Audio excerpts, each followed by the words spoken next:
In the day's other headlines, Ukraine says it struck an oil depot in Russia's St. Petersburg with long-range drones that flew more than 600 miles to reach their target. The attack sent thick smoke rising over the city, which is Russia's second largest and the hometown of President Vladimir Putin. St. Petersburg is also hosting a major economic forum this week. In Kyiv, President Volodymyr Zelensky, alongside NATO's Secretary General, said the strike gives Ukraine much-needed leverage at the negotiating table. Thank God our strength is being felt on the battlefield. This isn't an isolated incident. It's a specific target and a concrete result. Today we have security guarantees that allow us to end this war on equal footing with Russians in any diplomatic format. Ukraine also struck and damaged a ship at a naval base west of St. Petersburg, as seen here in this satellite image. In the meantime, Russian officials are accusing Ukraine of killing 8 civilians in a drone strike on this bus in a Russian-controlled part of Ukraine's Donetsk region. Ukraine, like Russia, has long said it does not intentionally target civilians. In the UK today, Prime Minister Keir Starmer condemned violent protests that erupted over the death of an 18-year-old who was handcuffed by police.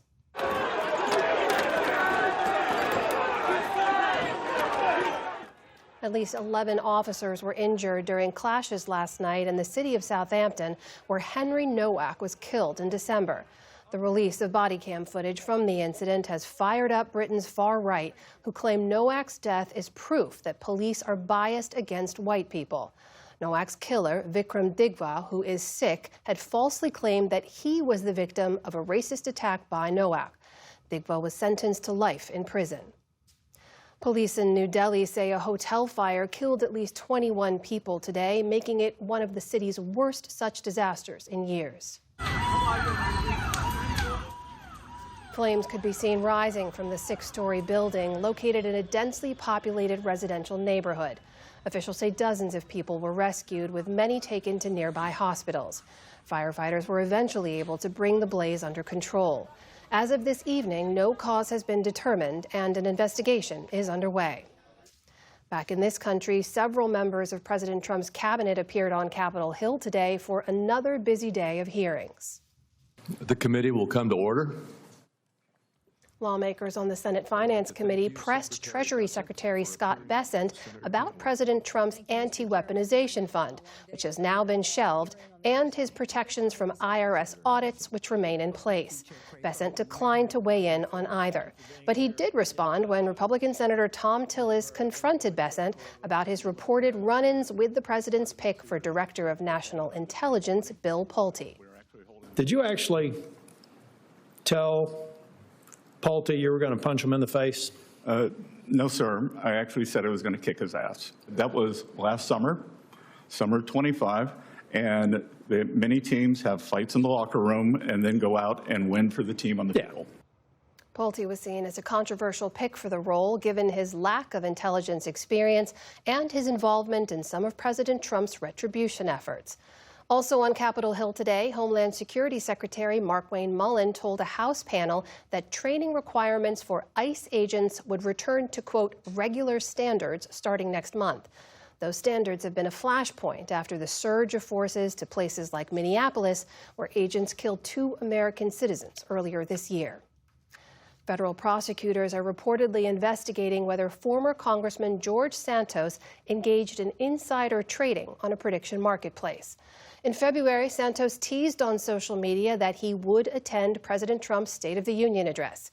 He then didn't show, but not before reportedly betting against his own attendance on the prediction marketplace Kalshi.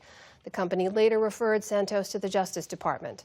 In 2024, Santos pleaded guilty to fraud and identity theft, but President Trump commuted his sentence just 3 months into his 7-year prison term. On Wall Street today, stocks cooled off after a renewed rise in oil prices. The Dow Jones Industrial Average sank more than 600 points on the day. The Nasdaq shed nearly 240 points, or nearly 1%. The S&P 500 snapped a 9-session winning streak. And Grammy-winning R&B singer Peabo Bryson has died.